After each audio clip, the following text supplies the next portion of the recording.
Are women a liability? We're getting controversial here.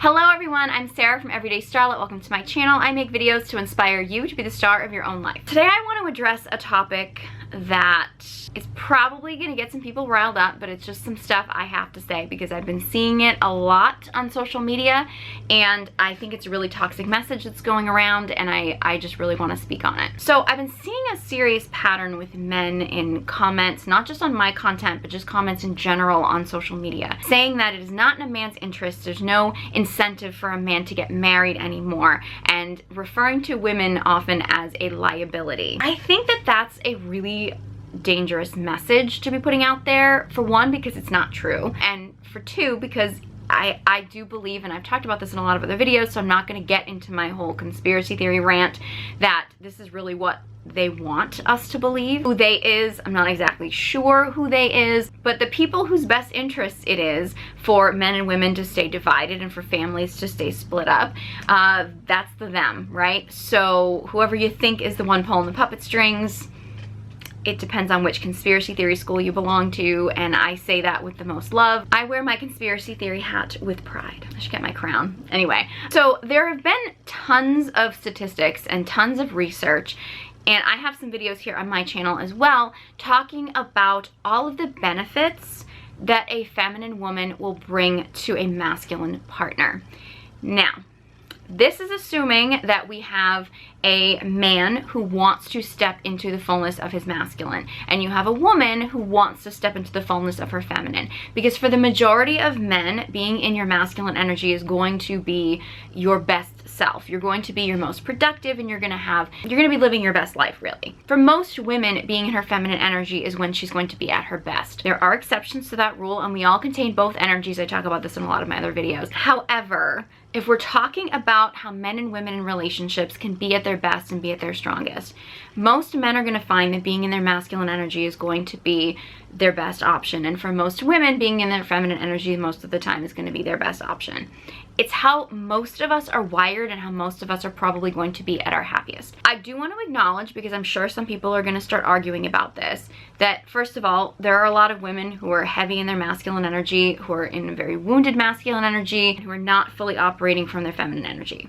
I acknowledge that. I believe society set that up that way. In the same way that we set up our society to not help men step into the fullness of their masculine energy, so there's a lot of men walking around with a lot of wounding and are not stepping into their full masculine energy. I've said this in a lot of other videos, but I do believe that the lack of healthy masculine leadership, particularly with men, it affects women as well, but particularly with men, to guide them into stepping into their masculinity, I think that's the biggest problem we have in our society today. So I will acknowledge that a lot of people are not operating from their best energy, which is why my whole message is to encourage people to really start tapping into and healing their own inner core energy so that you can step into your best self, and you're only going to be better in a relationship because of it. So I do think that men need to do that work and women need to do that work. I do also want to acknowledge that, look, hey, there's bad people in the world.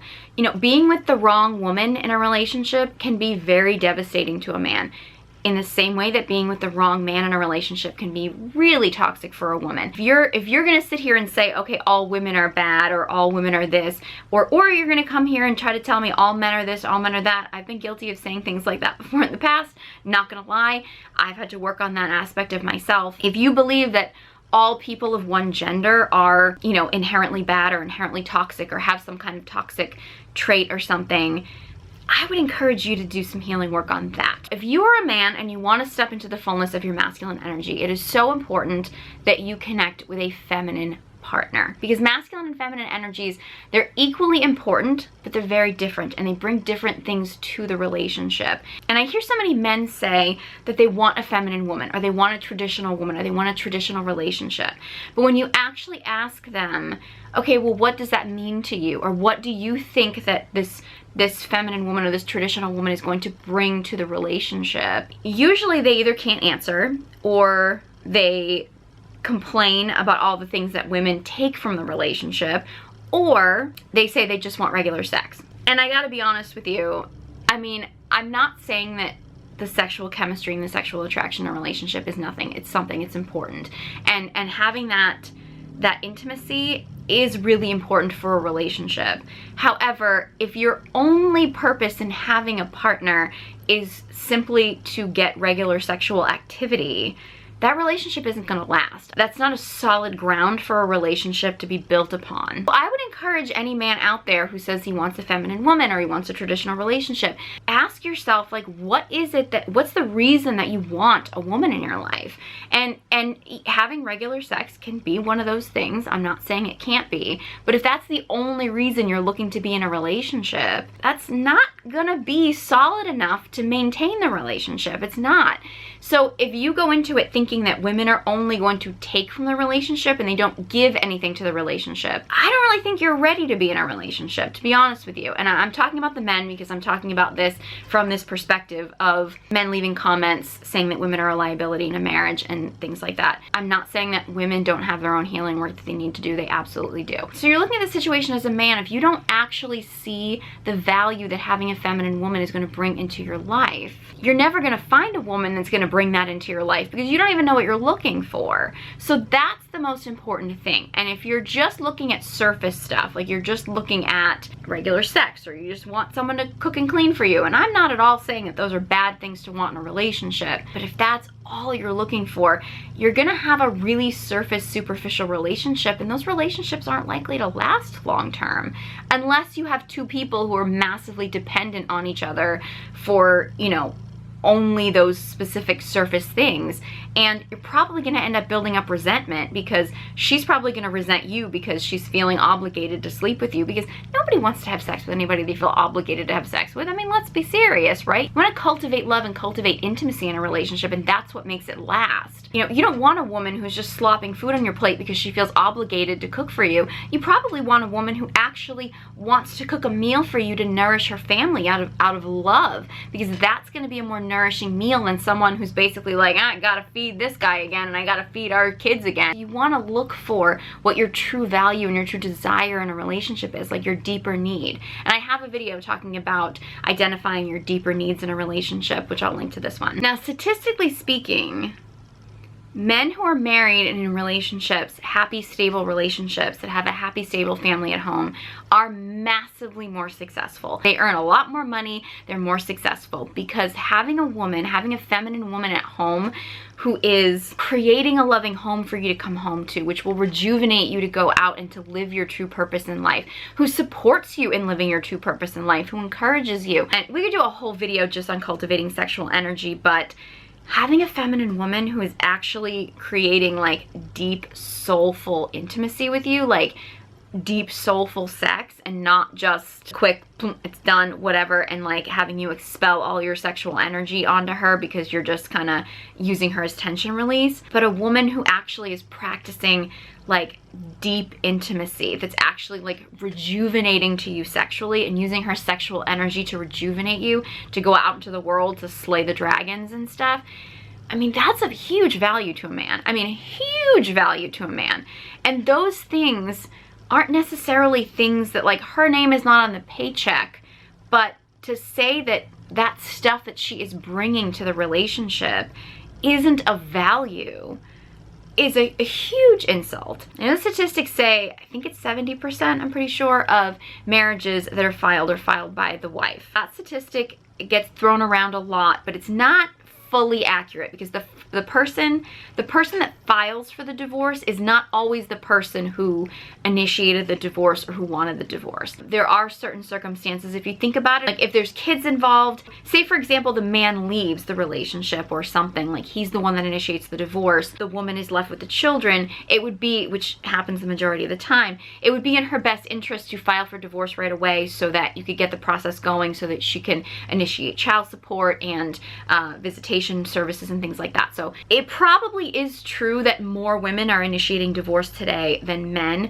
but the statistics that say that because more women file, that means that more women are the ones who are leaving and initiating the divorce, is not a completely accurate statistic. However, I find it interesting that every man who brings up that statistic about the number of women who file for divorce, they never seem to mention the next factor, which is the number one reason that women give for filing for divorce, is not feeling appreciated. And I get that there's men out there who are gonna say, well, the woman didn't appreciate me, or I wasn't appreciated, and maybe that's totally true. I'm not saying that's not, but the fact that so many women feel so unappreciated that they're willing to break up a family shows how unappreciated she was feeling. I do want to say from my own personal experience, I am divorced. I was married for a very short time, and I did not have children with my husband. We weren't married for very long, and we didn't have a lot of joint properties or things like that. So my divorce should have been quite simple. It was kind of complicated for a lot of different reasons, which I won't get into, but I will say from my own experience in my relationship, that when I met my ex-husband, he was in a dead-end job. He was making almost no money.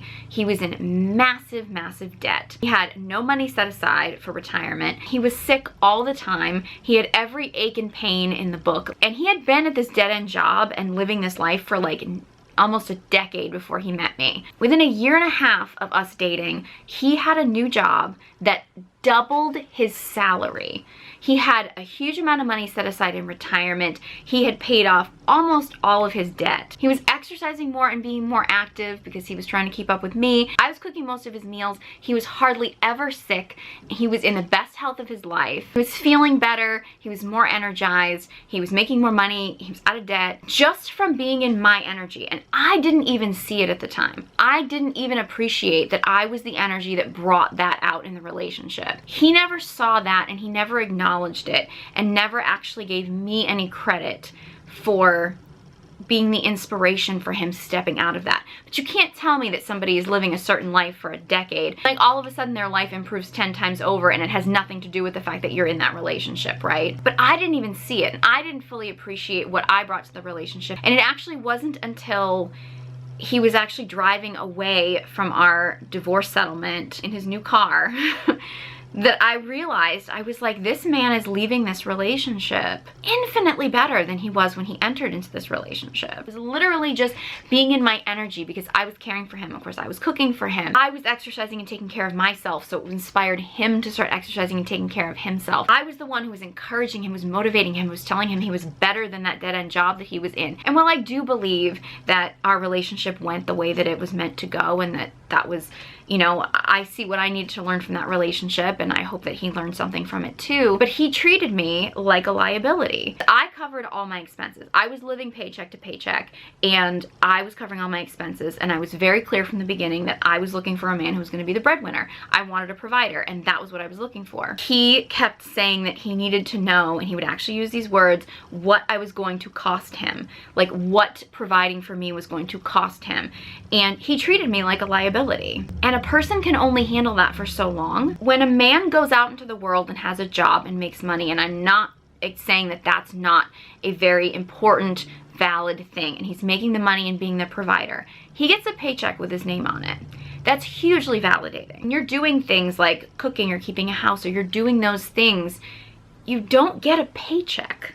So your name isn't on the paycheck, and I don't think that we acknowledge how much validation you get and how much power that holds. And I think that's one of the reasons, and I have a whole video talking about my opinions about feminism, but I really think that's the way that the women's lib movement and everything was able to move in so much, is because having the name on that paycheck and holding the power of the money is a huge validation for people. So if the husband doesn't acknowledge that the money on that paycheck that he was able to earn is partly because his wife and the mother of his children, if you have children, is partly responsible for him being able to earn that money, and doesn't acknowledge that money as actually being money for the family as opposed to just being his money, you're never gonna have women who are gonna feel fully comfortable being stay-at-home wives and mothers and being in traditional relationships. As men who keep saying that they want traditional women and they want traditional relationships, they want a feminine woman, they want a woman who's in her feminine energy. If you can't acknowledge that that feminine energy actually is enhancing your life and making it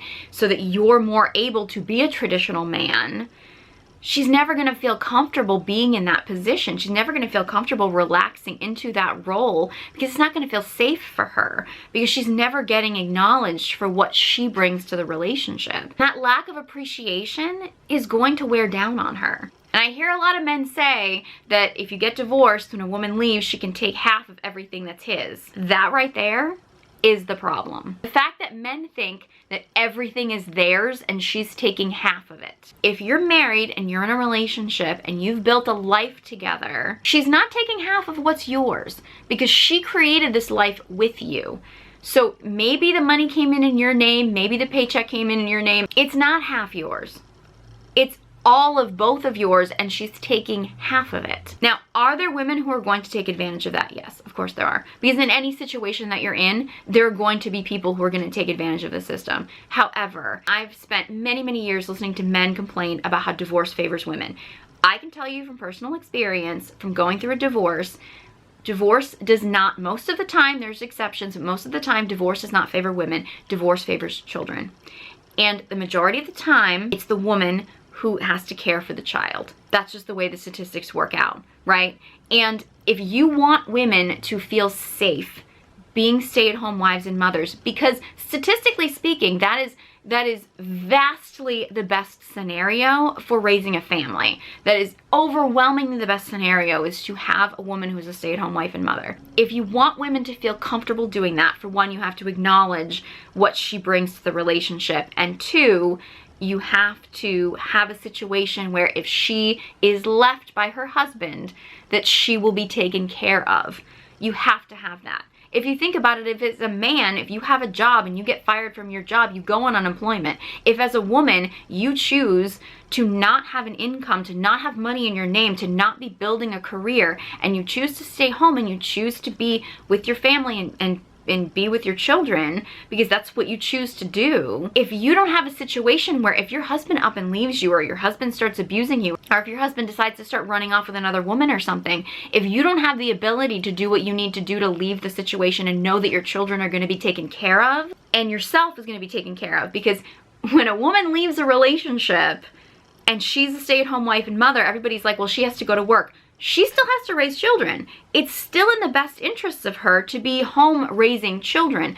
If her husband leaves, or if she leaves, or if the relationship ends, it's still his children and she's still the one taking care of the children, okay? And that's why divorce situations highly, highly favor the one who is taking care of the children, which is typically the mother. I'm not saying that things don't get skewed. I'm not saying that sometimes those situations don't work out perfectly. There's emotions involved in divorces and things can get ugly. I will tell you, as a woman who has always wanted to be a mother, who got married to be a mother and then got divorced before she became a mother, the fact that every single divorce conversation, every single conversation I had with my lawyers, every single conversation was because the marriage resulted in no children. That was always the statement. I spent most of my divorce lying on the floor in tears solely because of that statement. So I can tell you right now that if you are a woman getting a divorce and you do not have children, they will make it very clear to you that you don't have children. Divorce favors children. And if the mother is the one who is caring for the children, it's probably going to favor her. So I want to actually look up a few statistics here that I think might be important. I found different statistics from different sites, so some of these things are just going to have to kind of be averaged out because different surveys obviously figure these things out slightly differently. However, I read a thing originally that talked about the breakdown of what a person would be paid for each of the jobs that a stay-at-home wife and mother actually performs. And the total was $94,000. Now, when I scanned that list, I don't think it was an exhaustive list.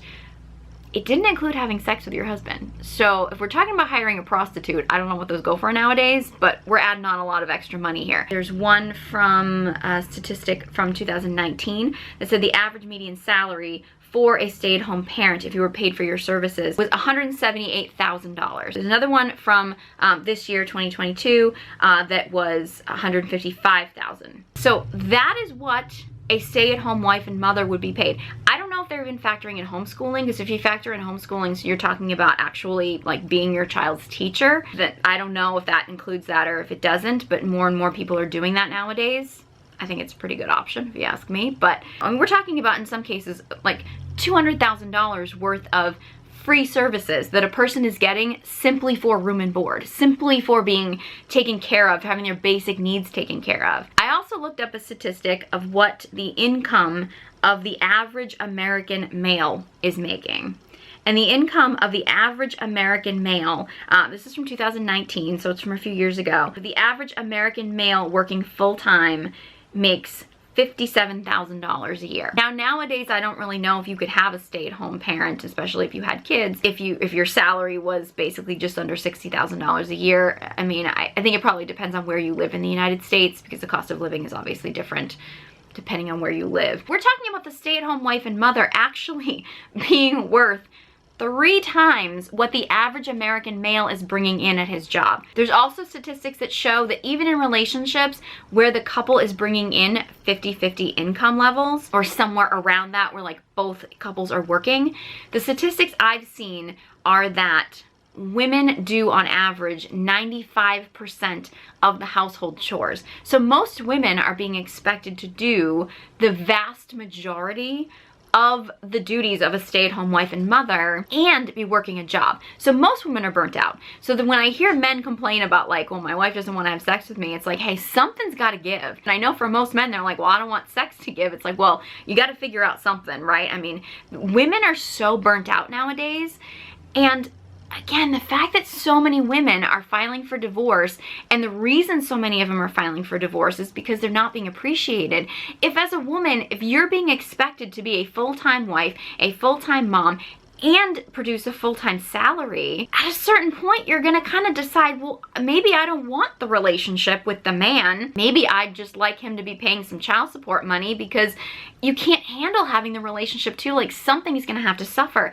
And I'm not saying that the marriage should suffer at all. I firmly believe that it is an important role as parents, specifically if you have kids, to be a representation of a healthy relationship, of a healthy marriage, of a loving relationship. I mean, one of the biggest problems I think my generation has is being raised by parents who either were divorced and hated each other, or stayed married and hated each other, and had this horrible representation of what a marriage actually was. So we fell into those same relationships and those same problems and just kept repeating the cycle, which is why I encourage so many people to do the healing work so that they don't repeat the cycle. But that said, I mean, you can kind of see where women would get frustrated. I mean, if you think about all the free labor that they're doing actually for their husband and their family, and I know there's a lot of men who are going to argue with this and who are not going to like that I'm saying this, but this is just the reality of the situation. There are going to be men out there who are going to say, well, I just don't want to deal with women. I get that comment a lot, like, I just don't want to deal with women. And if that's what you want to do, that's fine. I don't think most men are actually going to be happy that way. I don't think most men actually want to just be on their own. I don't think most women who have sort of given up on men, I've said I was going to give up on men plenty of times in my life, I don't think most of us want that. I mean, there are some people who just want to be alone, but most of us actually want a relationship. We want the love, we want the connection. If we don't start appreciating the gifts that the feminine brings to the relationship, the gifts that are even beyond the cooking and the cleaning, the stereotypical stuff, although that stuff is all very valid, even beyond the becoming a parent, or even beyond that, the gifts that the feminine brings to the relationship, the loving, the caring, the connection, the sensual energy, the sexual energy, all those things, if a woman can feel like she can cultivate that within herself and bring that to the relationship, it's of huge value to a man. But if she's not appreciated for those things that she brings to the relationship, and if she's expected to do all of the masculine roles as well, or some of the masculine roles, and she's trying to do it all or have it all or be it all, and I know that there's a lot of men who say that the men aren't putting pressure on women to do that, that it's the women that are putting pressure on themselves.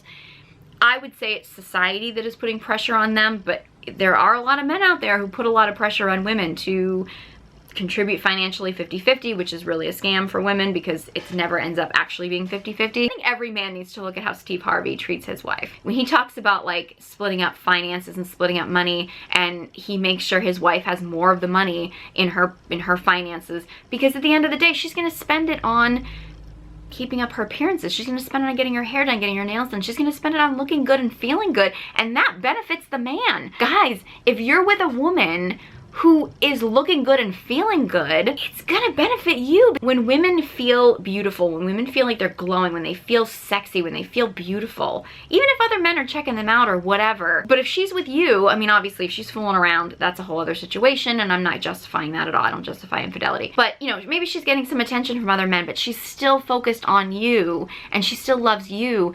That energy is gonna cultivate within her, and she's gonna bring out that sexual energy, and that's gonna enliven you. I mean, it's a win-win situation for men. So I understand that a lot of people are on budgets right now, and that finances are really complicated and things are tricky. And I do know that I've talked about some of these topics on my channel before, and I've talked to women who desperately want to be stay-at-home wives and mothers, but they can't figure out how to make that work financially, and my heart goes out to you. It really does. I'm not saying that this stuff is easy. I know a lot of people have brought up inflation in some of my other videos. I personally, again, conspiracy theory hat time, think that this whole inflation thing was set up because so many people have decided to work from home, to leave, you know, the matrix, the system, to create their own businesses, to live their dreams, and to be stay-at-home moms. A lot of women are deciding to homeschool their kids, and I do believe that this inflation was actually created so that families could be under more financial pressure. You would take women back out of the homes again, you force kids into school younger and younger, you indoctrinate them. I mean, I think that's a whole whatever, I could go on a whole rant about that, and that's a whole other video. So anyway, feminine women are not a liability to a masculine man. They are a huge asset to a masculine man. And the more men can actually see what those assets are and actually see what a feminine woman brings to a relationship, the healthier his relationships are gonna be, the sooner he'll be able to weed out the women who aren't an asset to his life and who aren't an asset, because not everybody is gonna be an asset to everybody else. It's about finding a feminine woman who actually wants to be there with you and create a life with you and actually support you in living your passion and purpose. And that's a huge asset for any masculine man. And I really encourage, if you are a man out there who just doesn't see that, do some healing work on yourself, and maybe healing around how you react to the feminine, how you react to feminine energy, and actually seeing the beauty that feminine energy can bring into your life, particularly when it's in a feminine woman who loves you. I hope this video was helpful. I know there's probably a lot of things I said in this video that people are not gonna like. I'm always happy to have, you know, healthy, respectable debates about this topic. If you get nasty, I'm not gonna bother, but I'm always happy to have healthy, respectful discussions about these topics. I do believe that people stepping into their core energies and having more traditional relationships, I think it's healthy. I think that's a way that we're gonna heal as a collective. And I think having these discussions, even if they're not comfortable discussions, I think are really important to have. So if you have any thoughts on this video, again, respectful comments, I would encourage them. So leave a comment in the comment section below. I'd love to hear from you. If you enjoyed this video and found it helpful, please give it a big thumbs up and be sure you subscribe to my channel. If you are a woman who'd like to connect to your feminine energy, I have an online course called Feminine Radiance. Details are in the description box below, along with links to all my social media accounts. Thank you guys so much for watching, and I hope you join me next time.